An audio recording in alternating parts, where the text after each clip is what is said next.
Magandang umaga mga karesiklo. Mayroon na naman po tayong aayusin isang water pump. Ito siya.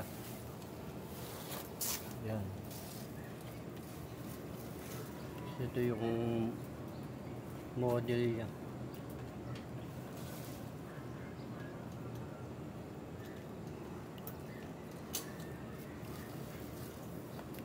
Ang issue nito ay umuugong lang daw, sabi na may-ari. Paggawa to sa atin ng isang mabuting customer.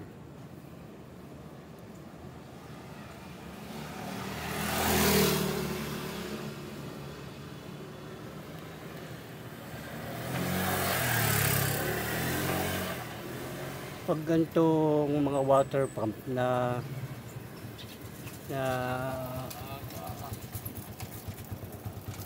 ugong, kadalasan ito ay capacitor o kung hindi stack up yung bushing o yung bearing nya. Kaya aalamin natin kung capacitor ba ang dahilan o stack up yung shafting niya. Okay, pakita ko na lang sa inyo pag nabuksan ko na to.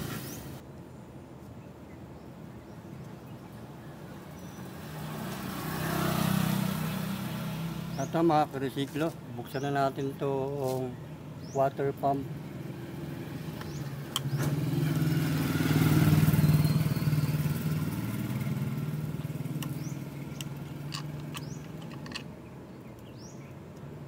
Tingnan natin kung okay pa yung capacitor.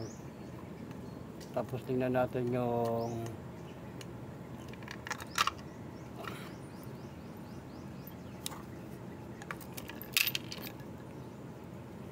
ito yung capacitor. Mukhang okay pa naman siya.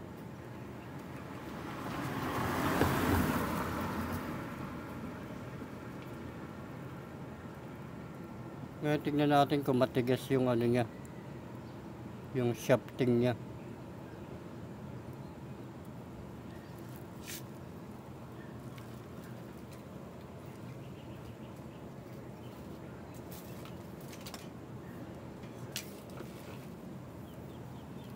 Sumpitin lang natin to rito.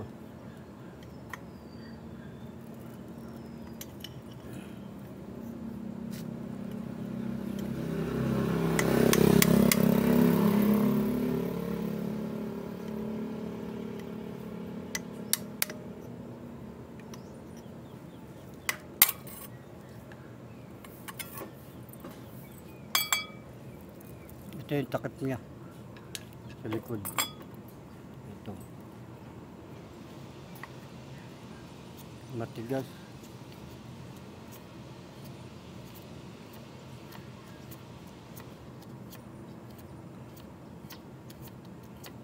Hindi siya freewheeling, oh. Matigas yung niya, input, yung ng pump.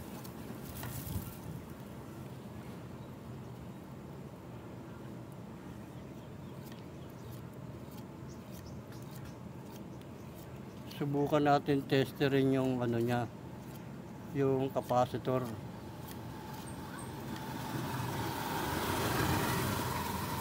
Kung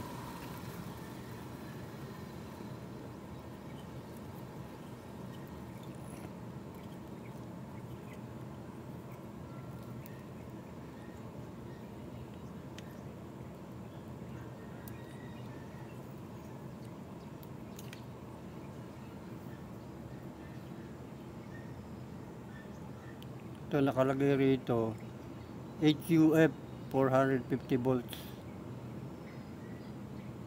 Checkin natin kung tama pa ba yung nakalagay niya rito na HUF. Okay, kuha lang ko ng tester.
Yan, testerin natin yung capacitor na to kung okay pa ba yung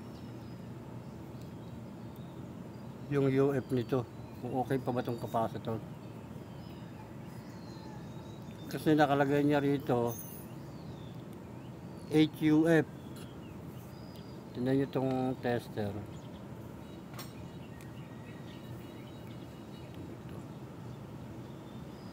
Ito, magkabilaan lang ang test nito.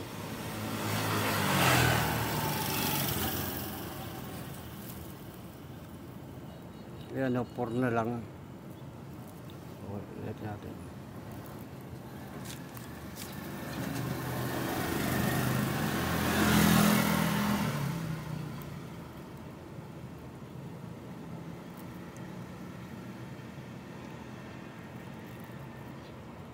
.9, wala na talagang laman. Hindi na talaga kayang paandarin itong ano na to, water pump. Kasi ano, 3.9 sa kabila.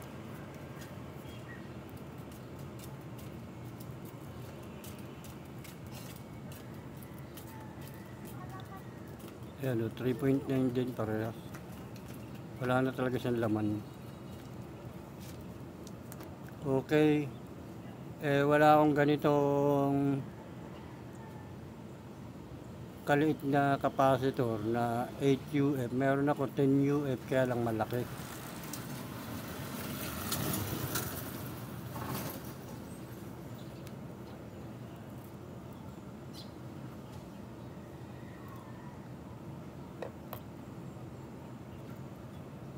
Okay, pakita. Kukuha lang ako ng sample na capacitor.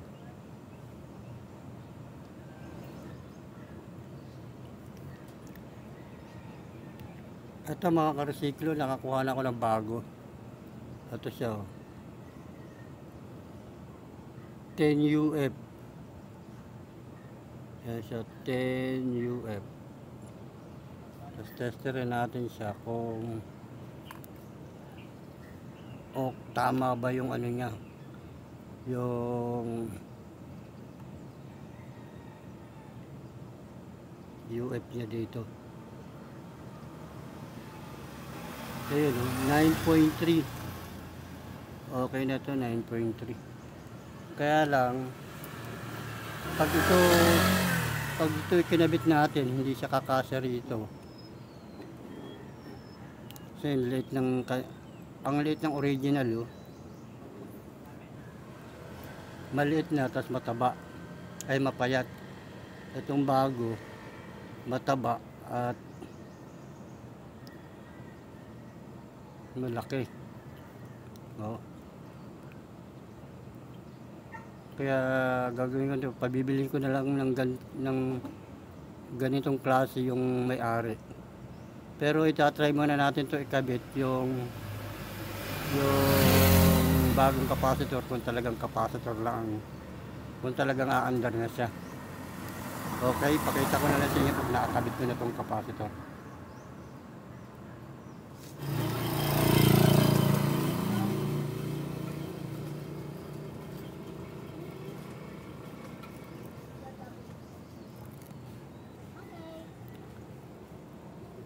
Ito mga karesiklo, naikabit ko na yung itong bagong capacitor. Isusubok lang natin ito kung capacitor ba talaga ang problema.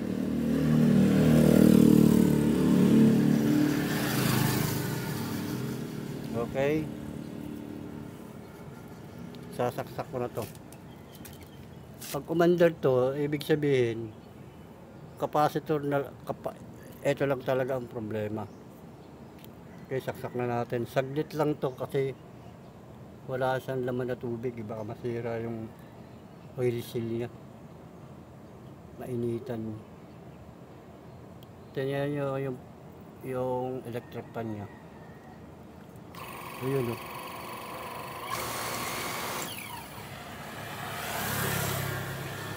Okay na siya. Isa pa.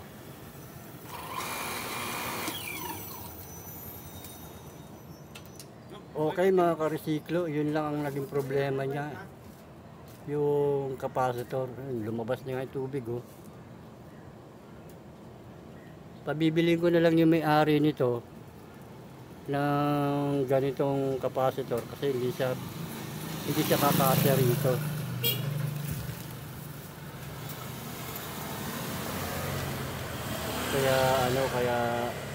Kaya kung papayag yung may-ari, ilalabas na lang tong capacitor, kaya lang mababasa. Pabibilhin ko na lang siya nito. Okay, ganun lang kasimple para malaman kung sira ba talaga yung bearing o kung stack up yung ano niya, yung shafting niya. Ito, kitang-kita na ang sira capacitor kasi bumaba na lang siya. Ang original niya 8 UF, ang naging laman niya na lang ay 3.9. Okay, hintayin ko muna yung may-ari para pag-uusap kami, tapos ipa-final testing na natin ito.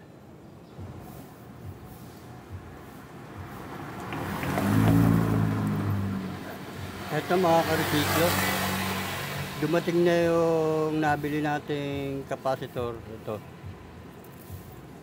Ito yung original niya. Itong 8 UF 4 pin. May nabili na ako na ito 2 pin 10 UF. Ito sana ilalagay ko yun. Sobrang laki. Kaya buti dumating na yung pinabili natin. Ito kasang-kasa na yan dito. Yan. Okay.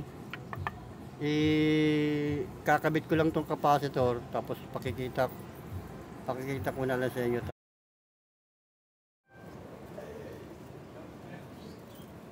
Ito mga karesiklo, naikabit ko na yung capacitor, yan,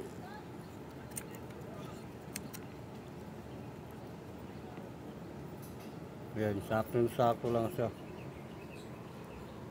Mas kaparehasan nito, mas mahaba lang tong isa na to, yung original. Yan.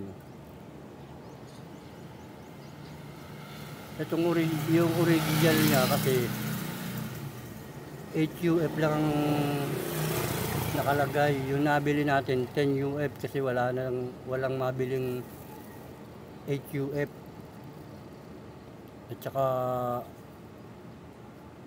walang 4 pin, kaya puro 2 pin na lang ang nabili. Tapos nalagyan ko na rin yan ng W40. Sinagyan ko na ng W40 yung pinakaano ng oil seal niya. Ito dito, yan, pati dito sa likod para lumambot na siya. Kasi kanina matigas to matindi ang kapit ng oil seal niya.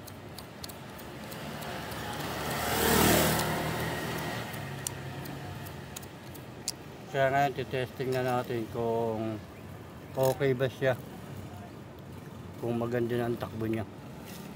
Okay, sasaksak ko lang.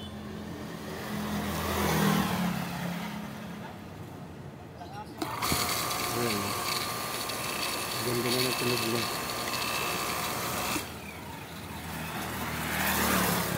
Okay na siya.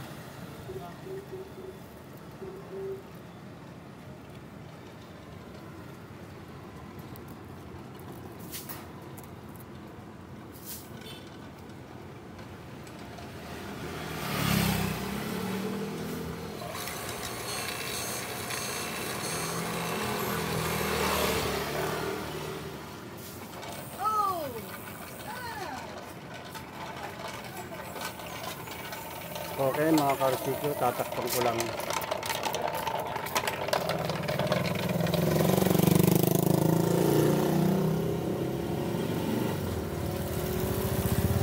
Tatakpan ko lang siya, tapos magpa-final testing na tayo. Okay. Ito mga karsiklo, naibalik ko na yung takip sa likod, tsaka dito sa harap. Tapos magpa-final testing na lang ulit tayo. Kung okay na. Okay. Saksak ko lang. Ayan.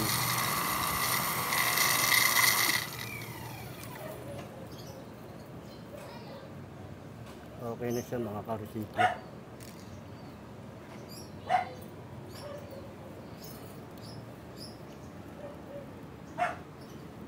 Yan ang model niya, Mega Aqua.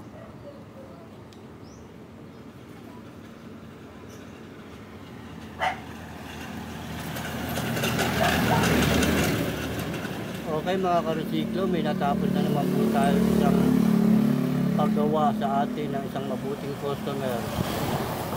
Water pump. Ang issue niya ay ugong. Ang naging sala rin niya yung itong capacitor. Tapos mahigpit yung ano ng oil seal, kaya linagyan natin ng ko siya ng WD-40.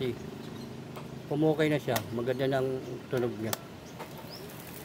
Okay, hanggang dito na lang po mga karusiklo. Marami pong salamat sa inyo lahat.